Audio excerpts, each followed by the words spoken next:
Avant de plonger dans cette histoire incroyable, pensez à vous abonner à la chaîne et à activer la cloche. Ici, chaque récit a quelque chose à dire, et vous ne voudrez pas en manquer un seul. Elle découvre un berger allemand K9 attaché à un arbre. Ce qu'elle fait bouleverse toute la ville. Un matin d'hiver, dans la petite ville de Bluefield, Kansas, le paysage semblait figé dans une peinture glacée. Le vent soufflait doucement, soulevant des volutes de neige poudreuse sur les trottoirs déserts. Les maisons en bois aux toits couverts de givre fumaient par leurs cheminées, et seules quelques empreintes de pas troublaient la blancheur intacte du sentier forestier qui bordait la ville. Le froid était mordant, piquant comme des aiguilles sur la peau nue. Le givre avait recouvert les branches nues des arbres, les transformant en sculptures cristallines. Chaque pas faisait craquer la neige gelée sous les bottes, et l'air avait cette odeur métallique propre au matin d'hiver intense. Le silence régnait, absolu, comme si la nature elle-même retenait son souffle.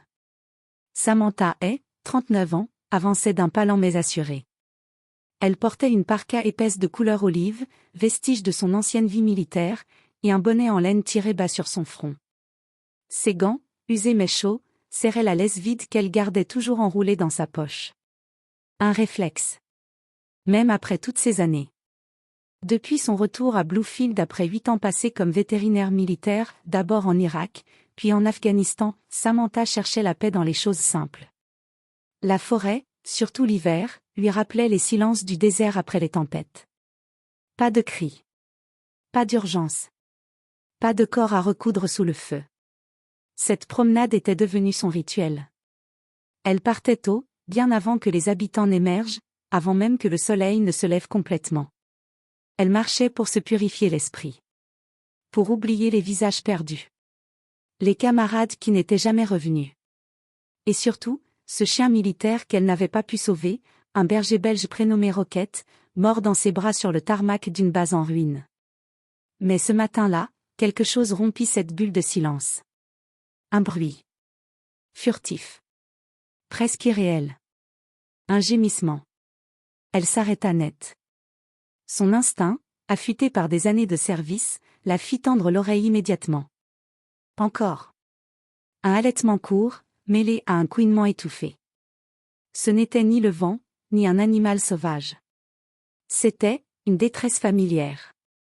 Samantha quitta le sentier sans réfléchir. Ses bottes s'enfonçaient dans la neige épaisse tandis qu'elle se frayait un chemin entre les arbres, les branches fouettant parfois son visage. Le gémissement se fit plus clair. Elle accéléra, enjamba une souche, glissa presque sur une plaque de verglas. Et soudain, elle le vit. Un berger allemand. Attaché à un arbre par une chaîne rouillée, aussi épaisse qu'un poignet. Le chien était squelettique, sa fourrure en désordre, couverte de glace et de terre. Ses pattes, fendues à plusieurs endroits, étaient rouges de sang gelé.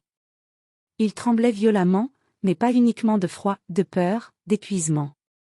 Pourtant, ses yeux la transpercèrent. Ils étaient fatigués, vidés, mais empreints d'un calme étrange. Une dignité farouche qui ne s'éteignait pas, même dans l'abandon. Samantha sentit son cœur se serrer. Sa gorge se noua, comme à chaque fois qu'elle croisait un regard qu'elle avait déjà vu, celui des soldats blessés, des chiens traumatisés, ou des êtres qui n'attendaient plus rien de la vie. Elle s'agenouilla lentement, ses mains ouvertes à la vue, sans geste brusque. « Salut, mon grand. Tu m'entends? Je ne vais pas te faire de mal. » Le chien ne grogna pas. Il leva lentement les yeux vers elle, sans hostilité. Il semblait peser chaque mouvement, comme s'il ne savait plus s'il devait se défendre, ou simplement s'éteindre. Samantha avança encore un peu, posa une main sur la chaîne glacée. Son autre main caressa doucement la tête du chien, et elle sentit ses doigts frôler des cicatrices anciennes. Elle remarqua alors un collier de cuir, usé mais encore lisible. Sur une plaque en métal terni, elle lut. Max K9 Uni DS 347 Police de Bluefield retraité. Son souffle se coupa. Un chien K9, ici, seul, abandonné? Attaché à un arbre comme un vulgaire objet? Max avait servi. Max avait protégé. Il portait en lui l'écho de mission, de loyauté, de courage silencieux. Et on l'avait laissé là, comme un souvenir qu'on ne voulait plus assumer. Un frisson la parcourut. Mais cette fois, ce n'était pas à cause du froid. Samantha réussit à le détacher. La chaîne était rouillée, rigide, incrustée dans l'écorce comme si elle y avait été fixée depuis des semaines. Ses doigts tremblaient de froid et de colère. Elle la dévissa lentement, avec précaution, en parlant doucement au chien tout en évitant tout mouvement brusque. Max ne bronchait pas. Il semblait résigné, mais un très léger mouvement de sa queue indiquait peut-être une étincelle de confiance. Elle sortit de son sac la couverture épaisse en laine militaire qu'elle emportait toujours pour ses marches, au cas où elle tomberait ou croiserait un animal blessé. Une vieille habitude. Elle l'enroula autour de lui, couvrant son corps amaigri, essayant de lui transmettre un peu de chaleur humaine, un peu d'humanité. Il était plus lourd qu'il n'en avait l'air, pas par sa masse, mais par tout ce qu'il portait sur lui, l'abandon, la peur, l'incompréhension. Elle le souleva avec un soin infini, comme on soulèverait un enfant malade, et parcourut les 50 mètres qui la séparaient de sa voiture en respirant fort, les larmes silencieuses gelant sur ses joues rougies. Dans le coffre de son vieux 4x4, elle avait aménagé un petit coin avec un tapis, de l'eau, une trousse de premiers soins. Ce matin-là, elle ne savait pas pourquoi elle l'avait pris. Maintenant, elle comprenait. Pendant le trajet du retour, Max ne bougea pas. Il ne gémit même pas. Il regardait l'extérieur par la fenêtre, immobile. Comme s'il tentait de comprendre ce qui lui arrivait. Comme s'il avait vu bien pire, et ne savait pas s'il avait encore le droit d'espérer. Chez elle, Samantha installa Max dans la pièce qu'elle appelait l'infirmerie, une petite chambre à côté de la cuisine, qu'elle avait aménagée pour soigner les animaux blessés. Elle alluma un radiateur, posa une gamelle d'eau tiède, une autre de bouillon de poulet, puis s'agenouilla devant lui. « Tu es chez toi, Max. Personne ne te fera plus jamais de mal. » Pendant 2 jours entiers, elle s'occupa de lui comme d'un soldat blessé. Chaque matin, elle nettoyait les plaies de ses pattes avec une solution antiseptique, lui parlait doucement pendant qu'elle bandait ses coussinets abîmés. Elle le nourrissait à la main, avec patience, avec douceur, morceau par morceau. Elle ne dormait que par tranches de 2 heures, sur le vieux canapé du salon, les oreilles toujours à l'écoute du moindre gémissement. Elle laissait la porte ouverte, et Max, bien qu'épuisé, se redressait chaque fois qu'elle quittait la pièce. Il refusait de manger si elle n'était pas là. Il la regardait dans les yeux comme s'il cherchait à lire ses intentions. Comme s'il avait peur que, dès qu'il baisserait la garde, elle aussi disparaisse. Mais elle ne partait pas. Le 2e soir, elle s'assit à même le sol, contre le mur. Elle parlait doucement de choses simples, du froid, du café brûlant, des souvenirs de base militaire. Max clignait des yeux lentement, comme s'il écoutait, comme s'il reconnaissait quelque chose dans sa voix. Le 3e jour, au matin, alors que la lumière dorée filtrait à travers les rideaux, Max s'approcha lentement, avec une lenteur presque cérémoniale. Il posa sa tête sur les genoux de Samantha.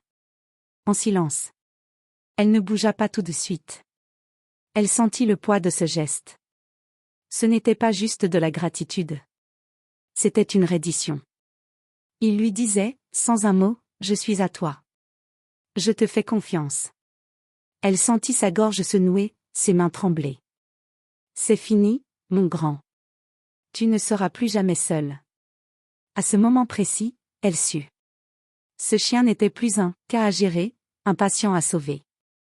Il faisait désormais partie de sa vie. Elle ne le laisserait plus jamais partir. Il avait trouvé un foyer, et elle avait trouvé un compagnon d'âme.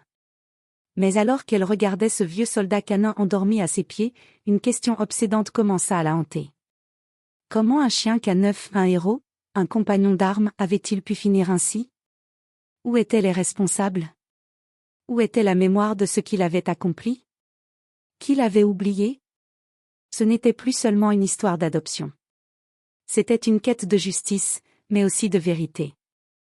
Une vérité enterrée sous des couches d'oubli, d'indifférence et de négligence administrative. Samantha, qui avait vu des soldats mourir pour des causes qu'on oubliait dès le lendemain, refusait d'ajouter Max à cette longue liste de sacrifices silencieux. Il ne serait pas un simple chien retrouvé, mais un symbole. Un rappel vivant de ce que signifiait la loyauté et l'oubli. Elle se mit au travail comme on monte une enquête. Avec méthode. Détermination. Et cette intuition de vétérane qu'elle n'avait jamais vraiment perdue. Le lendemain matin, elle prit son téléphone, appela l'ancien commissariat de Bluefield, et demanda à parler à quelqu'un qui avait connu les unités K9. On lui donna plusieurs noms. Des numéros. Elle insista. Finalement, après une série de transferts, une voix grave et rauque répondit à l'autre bout du fil.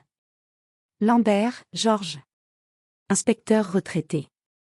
Elle inspira profondément. Bonjour, monsieur Lambert. Je m'appelle Samantha Hay. J'ai trouvé un chien K9 abandonné en forêt. Il s'appelle Max. Silence. Max. Murmura-t-il comme si ce nom réveillait quelque chose en lui. Max unité K9 DS 347 collier officiel de la police de Bluefield. Je me souviens de lui. Il appartenait à l'officier Ryan McClure. Un sacré duo, ceux-là. Ryan était notre homme pour les affaires les plus dures, trafic, explosifs, otages. Et Max, eh bien, Max n'a jamais failli. Que s'est-il passé après la mort de Ryan? Ryan est décédé d'un infarctus, chez lui, un soir de juin. Il était à la retraite, mais il faisait encore du bénévolat. Il n'avait pas de famille proche. On croyait que Max avait été pris en charge. Par qui? Lambert hésita. Le chenil municipal. C'est la procédure, quand un maître chien décède. Les chiens retraités sont normalement transférés pour adoption, ou confiés à un refuge de niveau 2. Et ce chenil existe toujours? Un long soupir. Il a fermé 2 semaines après la mort de Ryan. Coupe budgétaire. Le personnel a été licencié sans préavis. Tout a été évacué à la va-vite. Plus de budget. Plus de suivi. Plus de responsables. Samantha sentit sa gorge se nouer, sa main tremblait légèrement. Max n'avait pas été simplement abandonné. Il avait été effacé. Rayé d'un tableau. Victime d'un système qui traite les héros comme des consommables une fois qu'ils ne sont plus utiles. Et personne n'a rien dit? Personne ne l'a cherché? Non. Peut-être que quelqu'un s'est dit qu'il avait été adopté. Ou pire, euthanasié. Vous savez, quand les budgets tombent, les priorités changent. Ces mots lui glacèrent le sang. Euthanasié. C'est ce que Max risquait. Si elle ne l'avait pas trouvé, il serait peut-être déjà mort. Attaché, gelé, oublié. Et personne n'aurait su. Aucun article. Aucun rapport. Juste un chien mort de plus. Un chiffre dans une statistique. Mais Max n'était pas un chiffre. Il avait risqué sa vie. Il avait obéi sans hésitation. Il avait senti la peur, le danger, la tension des foules, les hurlements, les détonations. Et il l'avait fait par devoir. Par lien avec son maître. Et à la mort de celui-ci, le système l'avait laissé mourir à son tour. Samantha raccrocha. Elle resta quelques instants figée, le regard perdu à travers la fenêtre embuée de sa cuisine. Dans le salon, Max dormait enfin paisiblement, la respiration lente. Il avait l'air d'un vieux soldat en permission. Elle prit une grande inspiration, ouvrit son carnet, et nota les faits. Nom. Date. Fermeture du chenil. Disparition de Max, silence des autorités. Ce n'était plus seulement son histoire personnelle. C'était l'histoire d'un système malade, d'une ville qui avait tourné la page trop vite. Et elle allait la réécrire. Ce soir-là, après avoir discuté une fois de plus avec l'inspecteur Lambert, Samantha rentra chez elle le cœur lourd, mais l'esprit en ébullition. Elle n'était pas seulement en colère, elle était déterminée. Elle savait que des dizaines d'autres chiens comme Max étaient probablement dans le même cas. Et elle ne pouvait pas se contenter de l'avoir sauvé lui. Il fallait frapper plus fort. Plus haut. Plus loin. Elle entra dans le salon où Max dormait, lové sur un tapis de laine gris. Il respirait lentement, son museau posé entre ses pattes, les yeux mi-clos. La lumière dorée de la lampe formait une couronne autour de lui. Un halo de silence. De paix retrouvée. Elle le regarda longuement. Et puis, doucement, elle prit son téléphone, s'agenouilla à sa hauteur, et prit une photo. Pas de filtre. Pas de retouche. Juste la vérité nue. On y voyait Max, maigre mais digne, ses yeux fatigués mais intenses, comme s'il regardait droit dans l'âme de celui ou celle qui croiserait son regard à travers l'écran. Elle ouvrit Facebook, tapa un texte sans l'effacer, sans le corriger, avec les mains qui tremblaient légèrement. Voici Max. Ancien chien policier. Il a servi notre ville pendant 7 ans. Il a trouvé des enfants disparus. Il a poursuivi des criminels. Il a détecté des explosifs. Il a risqué sa vie pour des gens qu'il ne connaissait pas. Après la mort de son maître, Max a été envoyé dans un chenil, qui a fermé sans préavis. Et Max a été oublié. Je l'ai trouvé attaché à un arbre, affamé, blessé, seul, dans la forêt. Est-ce ainsi que Bluefield traite ses héros? Si vous pensez que non, faites circuler son histoire.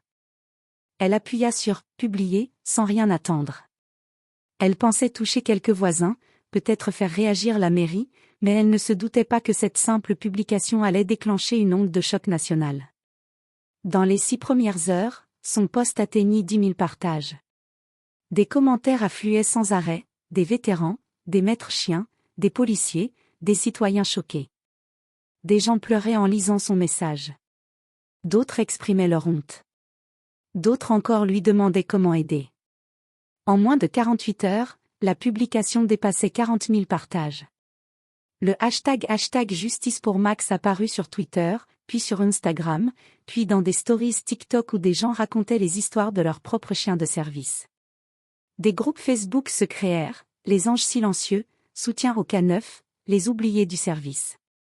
Une internaute lança une collecte GoFundMe pour couvrir les frais vétérinaires de Max. En 24 heures, 15 000 $ furent récoltés. Un vétérinaire militaire à la retraite proposa même de venir personnellement faire un bilan complet de Max, gratuitement. Mais le plus inattendu arriva 3 jours plus tard. Le journaliste local Darren Bloom, connu pour ses chroniques sociales dans The Bluefield Observer, publia un article poignant, accompagné de la photo de Samantha et Max. Le titre: Max, le chien oublié, le prix du silence. L'article fut repris par des médias régionaux, puis par NBC, CNN et The Washington Post. Samantha reçut plus de 300 appels en 2 jours. Des associations de défense des animaux. Des politiciens. Des célébrités. Face à la pression grandissante, la maire de Bluefield, Martha Jennings, convoqua une conférence de presse en urgence. Sous les caméras, elle lut une déclaration, visiblement émue. Nous avons failli à notre devoir. Nous avons laissé un héros derrière. À partir d'aujourd'hui, tout chien de service de la ville de Bluefield bénéficiera d'un suivi vétérinaire à vie et d'une adoption encadrée à la retraite. Nous allons ouvrir un centre de transition pour chiens K9 retraités, qui portera le nom de Max. Les applaudissements fusèrent, mais Samantha resta silencieuse devant son écran. Pour elle, ce n'était pas encore suffisant. Une semaine plus tard, elle fut invitée à s'exprimer devant la commission de sécurité publique du Kansas, à Topeka. Elle se présenta en tailleur sombre, Max à ses pieds, couché calmement. Elle prit la parole. Sa voix était posée. Claire. Sans colère, mais chargée d'émotion. Dans l'armée, on m'a appris une chose. On ne laisse jamais un frère d'armes derrière. Max est un soldat. Il a risqué sa vie pour protéger les nôtres. Ce qu'il attendait en retour n'était pas grand-chose, un foyer. Une reconnaissance. Une dignité. Ce n'est pas une faveur que nous lui devons. C'est une dette. Un silence impressionnant régna dans la salle. Puis des applaudissements discrets mais sincères s'élevèrent. Plusieurs membres de la commission avaient les yeux brillants. Quelques semaines plus tard, une proposition de loi fut déposée au Sénat de l'État. On l'appela la loi Max. Objectif: obliger toute institution publique utilisant des animaux de service à garantir leur prise en charge post-service. Financer des foyers d'accueil spécialisés. Créer un registre public des chiens de service retraités, pour assurer leur suivi. Offrir un statut légal spécial aux animaux ayant servi, les protégeant d'une adoption abusive ou d'un abandon. La loi reçut un soutien bipartisan. Elle devint un modèle pour d'autres États. Et pendant que les débats faisaient rage au niveau politique, Max, lui, continua de dormir tranquillement aux pieds de Samantha. Il ne savait pas qu'il était devenu un symbole national. Mais à ses yeux, cela n'avait pas d'importance. Car pour lui, le monde avait changé le jour où Samantha s'était agenouillée dans la neige, tendant une main douce et une voix calme. Et cela, aucun discours ne pourra jamais le dire mieux. 3 mois plus tard, la cérémonie. Le jour tant attendu arriva enfin. Le soleil d'automne baignait la petite ville de Bluefield d'une lumière dorée, douce et paisible. Une légère brise faisait bruisser les feuilles rouges et or qui tombaient lentement des grands érables bordant la place devant le commissariat. Les habitants s'étaient rassemblés en masse. Des familles, des policiers en uniforme impeccable, des vétérans au visage buriné par le temps, des enfants aux yeux brillants. Tous avaient un seul but, honorer Max, le héros silencieux qui avait tant donné sans jamais rien réclamer. Au centre de la place trônait désormais une statue de bronze, majestueuse. C'était un berger allemand, debout, la tête haute, la posture noble et fière. Son regard était tourné vers l'horizon, comme pour symboliser la vigilance éternelle. Sur le socle, une plaque gravée portait cette inscription sobre mais puissante. À Max, et à tous ceux qui ont servi sans jamais demander. Max lui-même était là, presque méconnaissable. Sa fourrure avait retrouvé son éclat, ses yeux brillaient de vie et de reconnaissance. Autour du cou, une médaille dorée pendait fièrement, un hommage officiel à son courage et à sa loyauté. Il ne bougeait pas. Ne jappait pas. Il observait, calme et digne, comme s'il comprenait parfaitement l'importance de ce moment. Comme s'il savait que cette reconnaissance allait bien au-delà de lui. Les enfants de l'école élémentaire, vêtus de leurs uniformes colorés, s'avancèrent un à un pour déposer des bouquets de fleurs au pied de la statue. Leurs visages innocents reflétaient l'admiration et la gratitude. Certains essuyaient des larmes, ne comprenant pas encore tout, mais sentant la grandeur de ce qu'ils participaient à célébrer. Les anciens combattants, eux, saluèrent d'un geste lent et respectueux, certains serrant la main de Samantha, d'autres déposant des médailles sur la plaque. Un silence sacré s'installa sur la place. Un silence qui semblait suspendre le temps, rassembler les cœurs dans une même vibration. Par une nuit douce d'automne, 3 ans plus tard, le cycle de la vie arriva à son terme. Max, allongé au pied du lit de Samantha, s'éteignit paisiblement dans son sommeil. Son souffle se fit lent, puis silencieux. Samantha, avec une tristesse mêlée de gratitude, pleura son compagnon, son frère d'armes. Mais elle savait que sa mission ne s'arrêtait pas là. Le lendemain, elle l'enterra au pied du vieux chêne, là où elle l'avait trouvé, là où leur histoire avait commencé. Sur la pierre tombale, gravée avec soin, ces mots. Max est chien de service courage. Loyauté. Silence.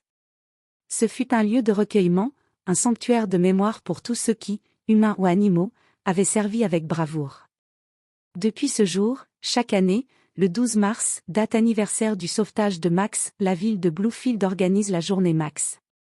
Une journée dédiée à honorer tous les animaux de service, chiens policiers, chiens guides, chevaux de police, et autres compagnons fidèles. Des cérémonies, des conférences, des expositions photos et des actions de sensibilisation rythment cette journée. Les habitants, jeunes et vieux, se réunissent pour témoigner leur respect, leur reconnaissance, et pour soutenir les associations qui œuvrent pour le bien-être des animaux au service de la communauté. Samantha, forte de cette expérience, a fondé une organisation nationale, les Gardiens de l'Ombre, dédiée à la protection, au suivi, et à la réhabilitation des chiens et animaux de service retraités. Chaque jour, elle reçoit des lettres, des témoignages de policiers, de militaires, de familles ayant adopté un animal, tous exprimant la même reconnaissance. Merci d'avoir rappelé à l'Amérique que le courage n'a pas toujours 2 jambes. Grâce à elle, la vie de milliers d'animaux a changé. Leur sacrifice n'est plus ignoré, leur dignité enfin respectée. Et quelque part, dans la mémoire vivante de Bluefield, dans les ruelles, dans les parcs, dans le cœur de ceux qui connaissent cette histoire, le regard de Max, ce chien oublié devenu symbole, continue de veiller. Il est devenu le gardien silencieux d'un monde meilleur, où chaque héros, qu'il ait 4 pattes ou 2 jambes, est honoré pour ce qu'il a donné. Et cette histoire, transmise de génération en génération, rappelle à tous que la loyauté, le courage et le respect sont des valeurs intemporelles.